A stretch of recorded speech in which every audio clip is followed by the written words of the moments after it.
think this week I'm looking forward to seeing the defense have to step up, seeing the DBs make some plays. Saw my guy Clarence Lewis got a pick 6 last weekend, so excited to see that. I had to shoot him a text after that one. He made a nice little juke move. I didn't know he had it in him. Made a nice little juke move, got to the end zone. That was dope. I love Sam Hartman. I love what he's doing. I think, all the hype that was around him when he came in from Wake Forest is starting to hold true. And I'm excited to see all the receivers get involved. We got some tight ends involved in this game. And then a running back. Coach Kelly here and Coach Heastan, you talk about the Notre Dame culture, O-line, running game, it's still there. And you look at, Estime and the guys behind him. I'm excited to see what they do throughout the year. Yeah, I think we've all talked about it relative to week 1 and Notre Dame, like you said, had the advantage of playing in week 0. But even in that game, clean football, right? You want to see a team come out. We talked about the preparation with Prime and company. But we saw teams with veteran coaches, with veteran teams that came back and still quite didn't look 100% in week 1. And for Notre Dame, listen, Sam Hartman is a veteran, so it gives them a leg up, but still a new team, not even the offensive coordinator he technically committed to, right? We had the change from Tommy Rees and then Jared Parker hired after that. So a lot of things that were swirling around, and they made it look seamless. Even if, Navy's probably going to struggle a bunch this year. Tennessee State is what it is. So this week, I'm excited to see, how do you handle any adversity? Because they haven't had to show up with any adversity yet, offensively or defensively. I think Sam Hartman is 7 touchdowns and 8 drives or something like that. He's got as many touchdowns or more as he does in completion so far in the season. So what does it look like when Sam Hartman throws that first pick? What does it look like when the defense all of a sudden is getting gashed on a few drives and it turns into a bit more of a shootout for a lot of these young guys? Because you've been able to go deep in the bench. And I heard Pete Sampson talking about this the other day. It's going to be interesting to see who they trust when it actually gets interesting. And you're going up against a team that knows exactly who it is. Like Dave Doran's been there. He's one of the longer tenured head coaches in college football.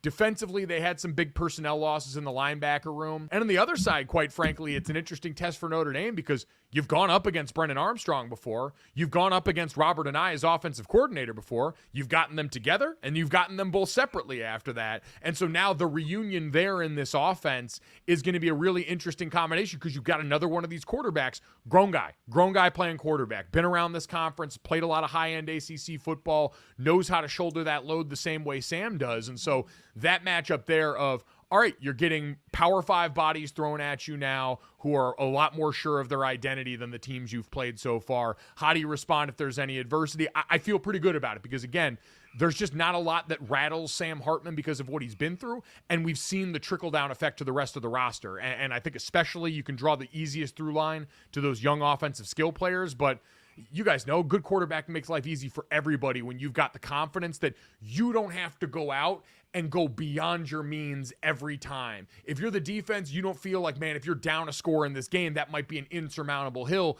unless we do something crazy. No, you get the ball back to 10, more often than not, good things are going to keep happening. We all knew that Sam Hartman was a darn good quarterback just based on what he did at Wake. I think I played him. That was 5 years ago. And so the fact that he's still in college football is hilarious to me. Having said all that, though, dude can ball. And you can say what you want about the schedule, but they did what they were supposed to do. So it is what it is.